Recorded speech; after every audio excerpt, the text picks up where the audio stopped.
Meu, eu tô vendo que vai ser grande o programa Vai ser hoje, grande, porque eu nem comecei as minhas perguntas ainda. Né? Porque uma coisa vai levando a outra, né? Por exemplo, uma coisa que eu sempre, mais ou menos, não necessariamente a ver, mas talvez um pouco, é...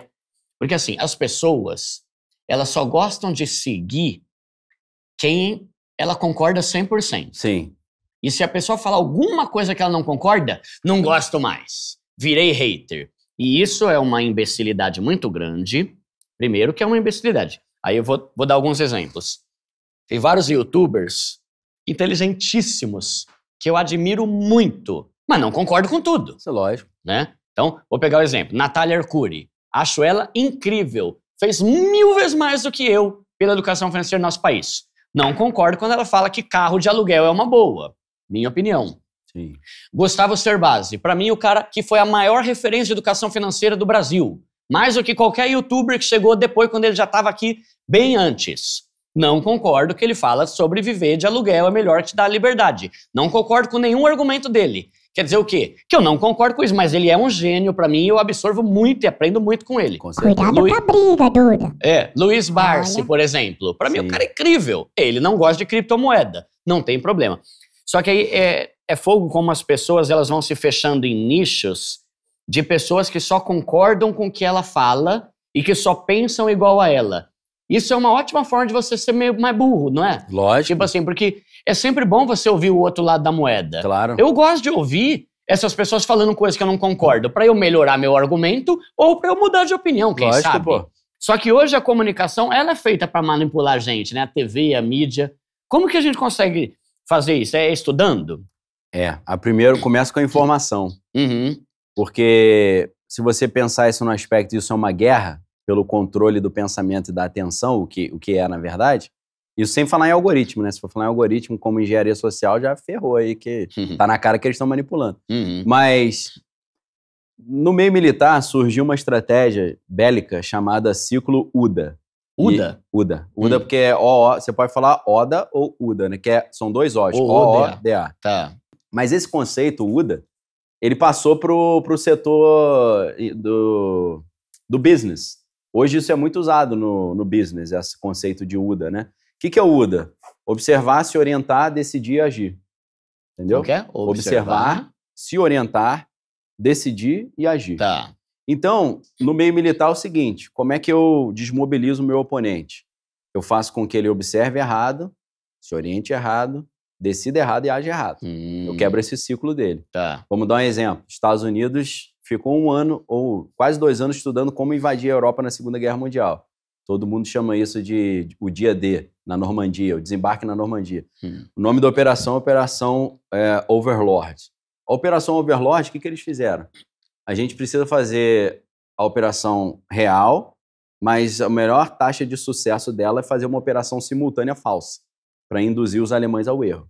Tá. Então, em vez deles perceberem que a gente vai invadir pela Normandia, a gente vai dizer que vai invadir pela Noruega. Então, junto com a Operação Overlord, teve a Operação Bodyguard, que é guarda-costas para proteger. É o guarda-costas que ia proteger a outra, né? E dentro da Operação Bodyguard, eles criaram várias operações. Uma foi a Operação Fortitude Norte, que os Estados Unidos pensaram, precisamos convencer os alemães que a gente vai invadir pelo norte lá na Noruega. O que eles fizeram? Pegaram um indigente na Inglaterra, botaram a roupa de oficial do exército, meteram um monte de documento falso dentro dele falando do plano de invadir pela Noruega e jogaram o cara no mar. Aí os alemães, rapaz, apareceu um cara aqui, olha o plano. É mesmo? Mas morreu o cara? Hein? Morreu esse cara aí? Não, tava o corpo morto, Não, boiando. eles acharam um indigente morto na rua. Já tava morto. Já tava morto. Eles aproveitaram pra... Era um morador de rua. Já tá morto mesmo? Vamos fingir que ele é um oficial. O cara ia ser enterrado como indigente, um anônimo, né? Aí eles falam, não, peraí, vamos usar esse cara aí. Esse cara salvou o mundo, vocês sabiam? Caramba! Tem filme sobre isso.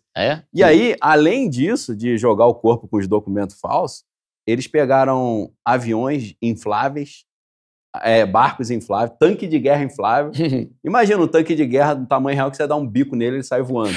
Eles botaram tudo ali tudo posicionado para invadir. Aí os alemães passavam de avião e viam um monte de barco, tudo de mentira. É mesmo? De borracha. Caramba. Então, o que Isso na Segunda Guerra? Segunda Guerra Mundial. Aí os alemães observaram errado, se orientaram errado, decidiram errado e agiram errado. Caramba. Mandaram todo mundo para Noruega. Noruega. Ligeiro, hein? Aí os caras entraram pela Normandia, deu certo. Foi um negócio difícil, foi triste, né? Quem assistiu Forrest Gump, não, o Resgate do Soldado Ryan, o início do filme conta esse desembarque. Mas o sucesso foi assim, porque eles desmobilizaram o ciclo UDA. Os caras observaram tudo errado, se orientaram errado, decidiram errado. E isso é a comunicação de hoje em dia. Então, é assim que a gente é manipulado. O primeiro passo é observar. Tá. Então, se o cara nunca pensou nisso, mas eu hoje estou falando, o cara está assistindo o programa, ele toma ciência disso, é o primeiro passo. Para ele lá no final ele agir certo. Para ele se proteger. Então você tem que conhecer essas ferramentas que existem para poder se proteger. Por exemplo, o que você estava falando, hoje o pessoal só gosta de seguir quem fala exatamente o que ele já pensa. E eles ficam presos nessa bolha. Isso se chama câmara de eco. Câmara de eco, que é você estar dentro de uma câmara que é só o eco, um fala e fica batendo eco. Não tem o contraditório, não tem o elemento de alteridade, que é o diferente. Então você tem uma câmara de eco. Quando você junta a câmara de eco com viés de confirmação, você fala, cara, é uma alienação total. O cara só leva em consideração o que já confirma o que ele pensa. Por exemplo, investimento é coisa para rico e pobre nunca vai ser um bom investidor. E ele fica acompanhando pessoas que só repetem aquilo. Quando ele encontra alguém como o primo pobre que vai quebrar isso, ele fala, não, isso aqui é viagem. Esse cara tá de palhaçada. Então ele deleta. Aí ele mistura câmara de eco com viés de confirmação com estado de negação, denial, né, que chama em inglês, que ele tá vendo a coisa na cara dele e tá falando, não, isso não existe. Você fala, meu irmão, tá na tua cara. Não. Então ele fica no estado de negação, aí vem o pior de todos, que é o efeito Dunning-Kruger. Tem a ver com Fred Krueger, não, e não é Dani de Daniel, não, tá? É Dunning, é D-U-N-I-N-G, e o Kruger é igual o Fred Krueger. O efeito Dunning-Kruger são dois estudiosos, né, o Dunning e o Kruger, que perceberam que quanto menos uma pessoa sabe de um assunto, mais ela acha que sabe. Então, quando você tem esses 4 cavaleiros do apocalipse aí você a lasqueira tá formada. Aí tem aquela pessoa que fica presa nessas verdades limitantes aí. E isso aí é muito... Tudo isso, né, é muito comum na política também, né? Sim, lógico. Principalmente por pessoas que idolatram políticos. Sim. Que são os lulistas ou os bolsominions. Sim, também. Né? O cara, ele assume de uma forma que, meu Deus, pode ter tudo pra provar que o cara tá errado, seja o Lula ou o Bolsonaro. O cara vai dar um jeito de continuar vestindo a camisa cegamente do cara, porque ele não tá aberto à possibilidade de talvez estar errado. Sim. Né? Isso é o que os americanos chamam de herd mentality, que é a mentalidade de rebanho. Hereditary, né? Mentalidade, é tipo assim, o cara é pacífico e pacato. Aí ele vai pro jogo de futebol, começa uma briga, ele espanca alguém. Você fala, meu irmão, tu não é de briga. É porque ele foi envolvido pela mentalidade do rebanho, né? Tá. E eu já percebi que esse tipo de lógica é lógica de time, torcedor de time. O time do cara pode perder todos os jogos, ser rebaixado para a terceira divisão, ele vai continuar torcendo. Então, quando você transfere essa lógica de torcedor de time para o ambiente político ou para como você encara a vida, você pode mostrar todas as evidências pro cara que dá para ser pobre e ficar rico, ele vai continuar nessa. Não, meu time, eu sou o time da galera que acha que pobre vai morrer pobre. Tá. Galera, então, ó, tudo isso gira em torno de quê? Instrução e estudo, né? Eu falei, né? Eu fiz uma frase lá que falando mais ou menos assim, né? Que todo o sistema conspira para que a gente seja o mais burro possível. Exato. Porque quanto mais anta a gente for, mais os outros vão ganhar as nossas custas porque a gente é trouxa. Perfeito. Né? Inclusive, eu estava lendo um livro, chama Emburrecimento Programado. Pô, sensacional esse livro. Eu dei um curso sobre esse livro. É mesmo? Dei. Mano, e é louco, né? O cara, acho que ele foi eleito 2 vezes o melhor professor o de Nova York. John Taylor Gatto. E aí ele fala, né, como o sistema, a escola, né? Por que não tem educação financeira na escola? Sim. E tem os Lusíadas? Porque, quer dizer, os Lusíadas não vai fazer ser burro com dinheiro, vai dar dinheiro pros outros e você vai ser tonto a vida inteira, né? Então, o cara aí, ó, é um cara top. O cara que ganhou prêmio lá e o cara descascou na hora do discurso lá. Não, e sabe o que é interessante? Até voltando uma coisa que eu tinha anotado aqui.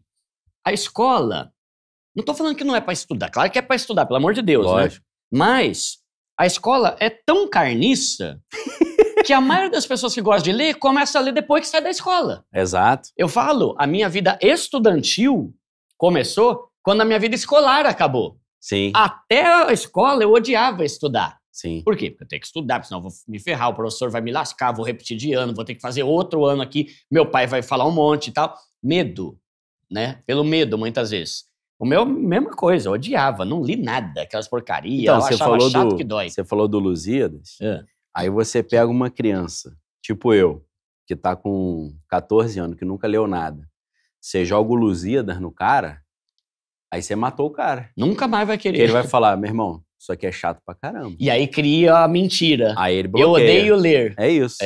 Aí, no meu caso, não foi Lusíadas, era Iracema, do José de Alencar. É Macunaíma, é Iracema, pô, não dá pra jogar isso. Póstumas. Hoje eu sou viciado nisso aí. Mas naquela época, você não pode fazer isso. Até a linguagem é muito difícil pra um adolescente. Claro, né? É igual você chegar pra criança e falar, faz um deadlift aí de 300 quilos. Você nem quer deadlift, pra você ver como a gente é deadlift, burro, o cara, né? só pra pegar aquele pesão, que bota aquela cinta, né? Pra não explodir a coluna. Aí, o cara levanta 500 quilos ali. Você vai, levanta aí, irmão. Aí a criancinha vai, fala, cara, ele nem se mexe. Pô, isso aí não é pra mim, não. Em vez de você dar um pezinho pequeno, pega um halterzinho pequeno aí, começa.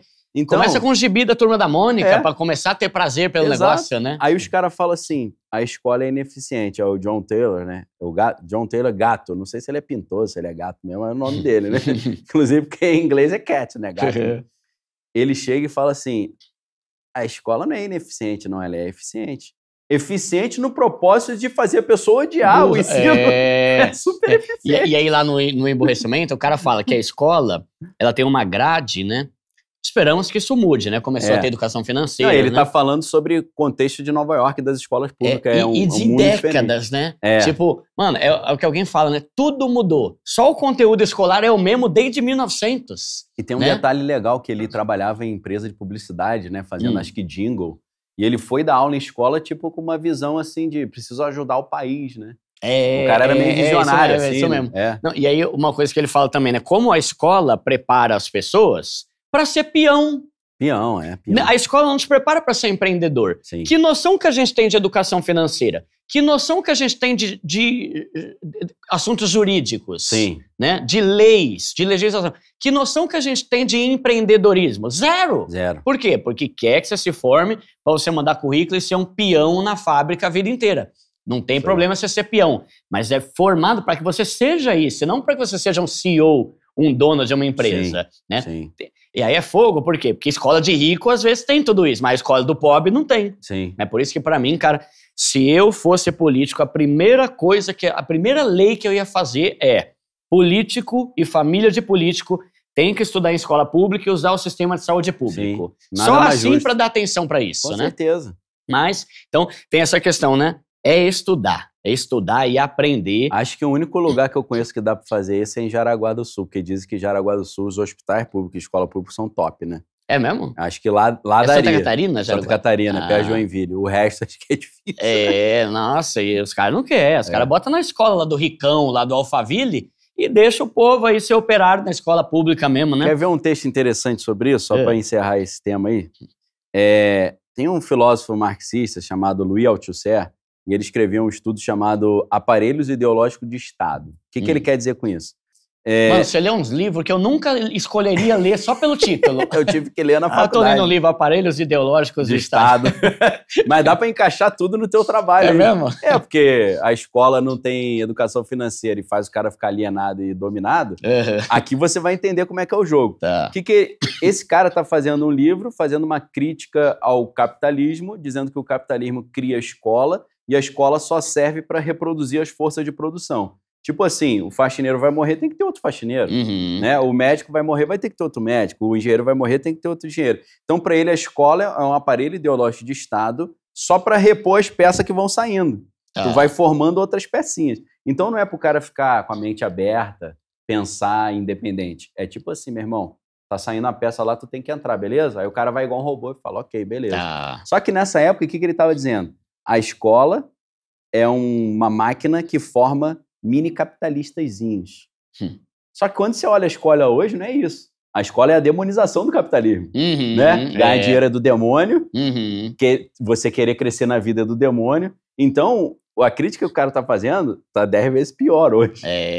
De quando que é esse livro aí? Isso é anos 60, mais ou menos, 68, mais ou menos, se eu não tô enganado. Depois eu quero até voltar nisso, que eu quero falar um pouco sobre capitalismo e socialismo. Legal. Tá? Mas, então, galera, lembra, estude, não dependa da escola, e se você é pai, aí, Ensina o teu filho também, além do que ele está aprendendo na escola, e incentiva ele a ler livros, né? Se você quer um livro legal, fácil de ler, começa pelo Mais Esperto que o Diabo. É um livro muito bom do Napoleão Hill e ele fala justamente isso, sobre como tudo conspira para que a gente seja burro, porque quanto mais burro a gente for, mais a gente se lasca e outras pessoas vão se dar bem, né?